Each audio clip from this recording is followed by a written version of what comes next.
So I received an interesting email today with some fascinating insights I'm going to share with you from a local estate sale company that has been in business for about 100 years. So this company has seen it all. They've been through the Great Depression. They've been through 2 world wars. They've been through the 9/11 terrorist attacks, and they are still standing. And so it's interesting to see things from the other side's perspective, not just the reseller's perspective. However, I'm going to take their perspective and try to show you how their insights can help us in the future.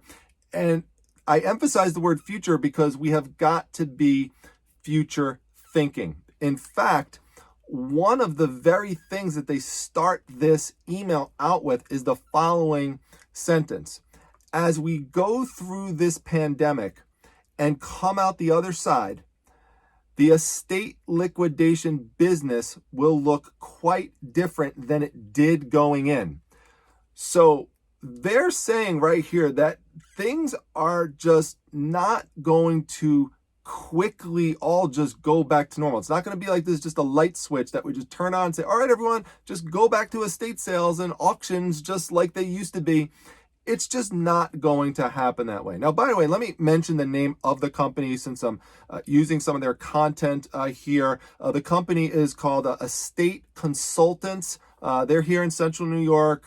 You could go and check out their website if you're interested to see the types of services and things that they have to offer. They have a pretty cool website. But they're really trying in this email to pitch their company to their customers. But when I say their customers, I don't mean us. Of course, we are their customers, but I'm actually talking about their main customers, which is the actual estates.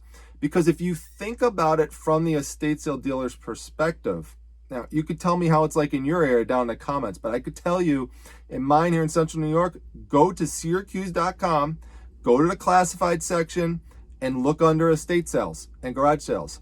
You don't see anything listed. Not only are there no garage sales listed, and usually tons, there's no estate sales listed at all. Normally, I'd be going out to some today. I'd be going out to some tomorrow, just take up my weekend with it. There'll even be some scattered during the week. There's just nothing going on. You'll see a couple of estate sale companies just, advertising, but no one's really calling because, there's just not a way really, at least here in New York, to get people together. Now, I know that in different states, not everyone's been affected to the same degree, so there could be some regional differences, which is why I say, add things in the comment depending on where your state is. But what they're saying here is that, and this one's pretty obvious. I mean, I think everyone can figure this one out, that there's going to be hesitancy in gathering in large groups.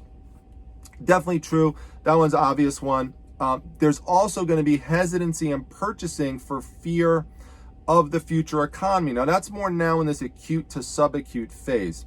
However, one of the things to consider is the longer this goes out for, the longer people have to dip into their personal savings, the longer people have lost their jobs or furloughed, that sort of thing, the less likely they're going to be to go out and start spending large sums of money on things because they're going to be concerned about paying more essential things like their bills and the just typical things that they need to pay to survive. So there's that. But another thing that they mention here that I think is interesting is that there will be, at least for a while, a glut of merchandise on the market. And that's true because people are still dying, right? They're still passing away. That's typically, sometimes we go to a estate sale where someone moves or something like that, but often it's because someone had passed away and someone's trying to liquidate the estate. Well, those people are still passing away. What is happening to the merchandise? Well, it's either still sitting there and whoever's managing the estate is just waiting for the dust to settle and then will eventually try to liquidate it at that point. But this gets to the glut of merchandise on the market because if everyone's doing that, once the dust starts to settle, there's gonna be a lot of stuff on the market. And one of the things that they mention here is that if you have a lot of merchandise on the market, and this is gonna be one of the key, probably the key thing I wanna tell you about this video for opportunity going forwards. If you have a glut of stuff on the market and you have a lot of people who just aren't really buying, or they're not willing to spend a lot of money. And we'll get to that point a little bit more in a moment, in terms of what they say about that. That's opportunity for resellers. And to do that, you're going to have to put some money aside, maybe even save some money to the side, with the whole intent of being able to purchase some of these items for a low price. Now, you may have to hold on to it for a little bit. Maybe you have to hold on to it for a couple months, maybe 6 months, maybe even a year, maybe even a couple of years, until the market rebounds more. And then you could flip that stuff for even higher profits. So think of it like the stock market. It's like the stock market's crashed in the estate sale industry. And once it starts to open back up, and you could start going and making some of these purchases in person. We're just talking about in person for now. Once that happens, you're going to be able to get stuff for pretty cheap. And then you hold on to it for a little bit, and then you're going to be able to flip it high later down the road. So be future thinking. Keep that in mind in terms of money that you maybe put to the side exactly for those types of purchases down the road. But one of the things they're also mentioning here, and they're really targeting people who are, kind of maybe holding on to their stuff, waiting for an estate sale in the future. And a lot of people, estate sale dealers will tell you this all the time when they are dealing with a client who's managing an estate. They have to talk to them a lot about prices, even way before this pandemic ever happened, because a lot of people who have the stuff that's in the state, they want to, understandably, they want to get top dollar for it, and they often think right at the beginning they're just going to be able to get, what they paid into it, or maybe even an appreciated value, and the estate sale dealer's got to talk them down a little bit. But that's even more dramatic now, because listen to this. They say, all of these factors lead to the conclusion that home furnishings and antiques will be very difficult to sell.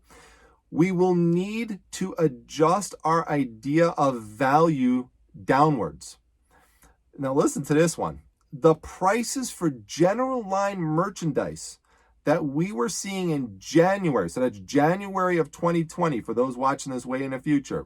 Today is April 19th, 2020. Will most likely be cut to a third or worse. And this next line is the kicker.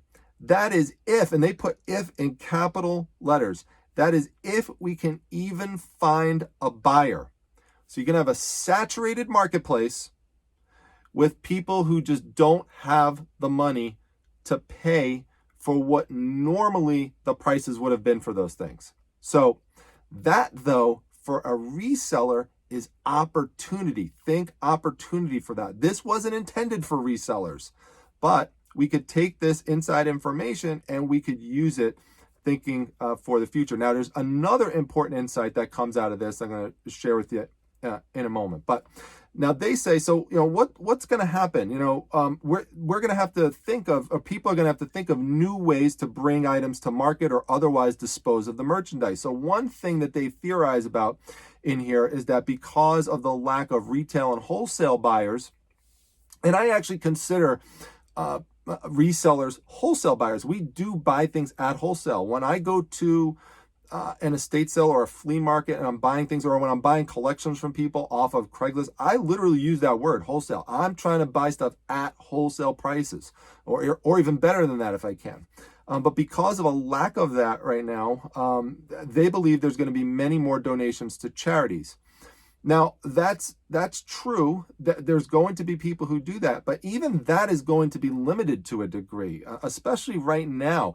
First of all, there's a lot of thrift stores, places where you make charitable donations, like Goodwills, local church thrift stores, Salvation Armies, that are literally closing their doors for good. They're just shutting down. Now, there have been some that have opened. I know there was one or a few actually in Arizona recently that opened. And yes, there's going to be regional differences here. And I'm in New York, which is the worst hit state.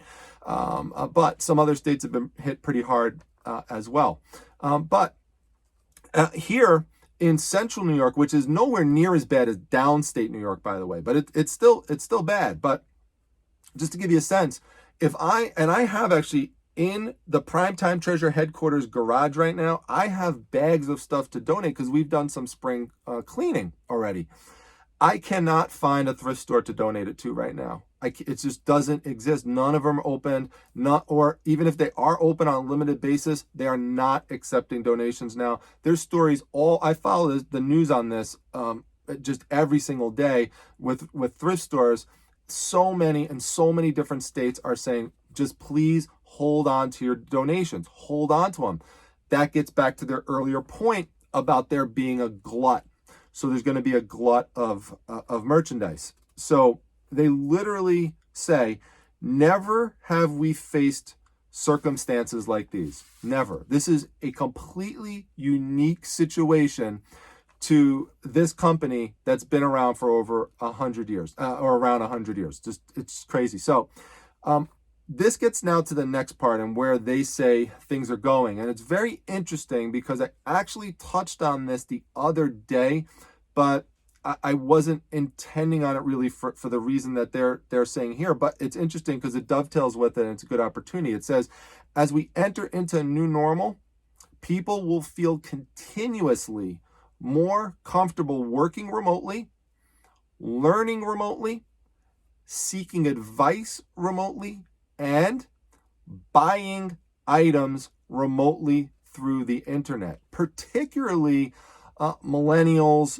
Gen Xers, people who have grown up with a computer in their hands. And they make the point that many people in that age range, they know no different from that. I mean, that's just how they purchase things. They look to their smartphone all the time to make purchases. Click, click, click, click, click. So what they're saying here is that there's going to be a race of people who need to get rid of merchandise to sell that stuff online. Now, where are people going to go to clear out estates? Are they going to put estates, the content of estates, are they going to put the contents of it on eBay? No, not really. Are they going to put it on Amazon? No. Are they going to put it on Mercari? No. Poshmark? No. They're not going to do that. So what are they going to do? They're going to go to a site like the one that I mentioned a few videos back. It's a great site called liveauctioneers.com. Now, I actually showed that in the video. It has 2 comic books on the cover. And unfortunately, every time I do a video where I say the word comics or I show comics, I can guarantee you that my views are going to just plummet like by half because not every person in my audience is interested in that. But that's one of my main interest area. But I was talking in that video, it's the one it talks about flipping exclusives. And I was talking about how to find not only comic exclusives, but other types of exclusives. And I go to that video, I actually show the site and I take you through it a little bit. Of course, you could go to it yourself. It's just one of many examples. There's many places you could go to, but that's where they're saying that you're going to see a lot of this stuff get put up. And I actually put a link to another estate sale company who sent me an email earlier this week. And I put it in my Facebook group, the Facebook Reselling Resource Center. If you're not a member of that, we almost have 17,000 people in that group. The link's down below in the description section to come on and join. But it was called a virtual estate sale. And, they had specific items and they ran it a little bit differently. This is a virtual estate sale in which what they were doing, which is different from what this company is saying, but what that company is doing is they posted all the pictures of the items. And then you email them what you're interested in, and they will then let people in one at a time to the house to go take a look at it and see if they want to make a purchase. Now that's different, very different from, so some places will do that, but the model they're talking about here is what most people are going to do. Yeah, what I just told you is dealing with people online, but you still have to go to a physical house. What they're talking about here is people who don't want to leave the house. They're still not comfortable doing it. They just want to get everything from their home. So what estate sale dealers are doing is that they're going on these sites and they're just posting, all sorts of estate sale items, estate sale lots, that type of stuff. Now, there have been sites like this that have existed before all this happened, but what they're saying here is that this is where everyone is going to race to. Everyone's going to race this. In fact, just read the exact quote here. It says, those sellers formerly not using online sales will be racing to get their sales posted online. So yeah, there were people using these sites beforehand, but now those sites are going to get flooded, which is still good for you, because if those sites get flooded, there's going to be good deals on those sites. If you go on there, believe it or not, if you never went on one before, you'll see box lots up there. And you could do treasure hunting on there too. In fact, if you think that would be interesting for me to do like an online treasure hunt at one of these sites, let me know and I might do that. Now, Mrs. Primetime might kill me because I already told her I'm thinking of doing that. And she's like, no, you already have enough stuff here to sell. Don't do an online treasure hunt. But I might let you override Mrs. Primetime here. You're going to have to let me know in the comments. But there's box lots. Like, for example, I was looking through the other night and I was like, I literally said I have to get off the site or I'm going to start buying stuff. But there were like boxes of magazines, boxes of bottles, boxes of ephemera, and it'll say like $40, $20, whatever, and you bid for it. And there's so many of these going on at the same time that you might recognize something. It's kind of like if you're looking at a storage auction preview and you might see something that everyone else missed and you go and grab it. Like I could see that there could be a lot of fun in doing that. Now, of course, there's nothing like being there in person. And they mentioned that, by the way, here. They mentioned that. They're like, yes, there's always going to be those buyers who want to see things in person. And they're saying, we know how to deal with those types of clients too. Because remember, what they're trying to do here is they're trying to convince people who have estates to use their service. And so the bottom line of what they're telling them from their perspective is they're saying, listen, we know how to take the merchandise that you have and still in these times connect it either locally, nationally through one of these online auction sites or online estate liquidation sites, or even if it's something that's have a better international audience, they're saying we know how to get it out to them too.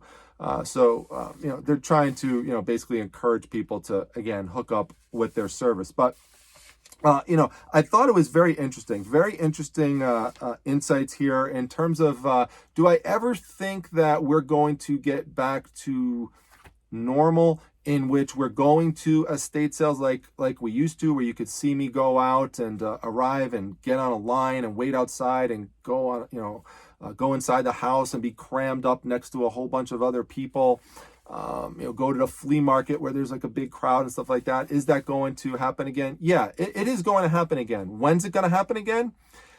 I really think that the safest bet I could tell you in terms of when that's going to happen is when there's a vaccine. When there's a vaccine for the virus, that's when I think that will happen, because that will make people feel more comfortable that they have immunity. At this point, unless something happens, and I hope something does, I hope there's some medicine or something that comes out, maybe it happens 3 months earlier, but we're still talking like 12 to 18 months. So if you're sitting around, especially in a state that's been really hard hit, and you're just saying, well, I still need merchandise and I'm just going to wait a month, I'll wait 2 months because, that's when everything's just going to open up again. Probably not going to exactly work like that, at least based on this email that I was sent here. So very, very interesting. I hope that you, enjoyed hearing some of these insights here from the estate sale company. I just thought it was really interesting. So again, be forward thinking. That's really the key point. And remember, there's gonna be opportunity for you. I always say this: in every bad situation in life, or almost every bad situation in life, there is almost always some type of silver lining to it. That silver lining might not be immediate. You might not realize that silver lining until 3 months down the road. It could be a year down the road until that silver lining emerges. So you just have to be ready and willing to recognize and take advantage of those silver linings when they come your way and positively grow your business. I hope you liked the video, everyone. If so, make sure you hit the like button. Make sure you subscribe to the channel, very important. Make sure that you come again to the Facebook group down below, and also follow me on Instagram. That's at prime_time_treasure. I'll see you back at the next video, everyone. Take care.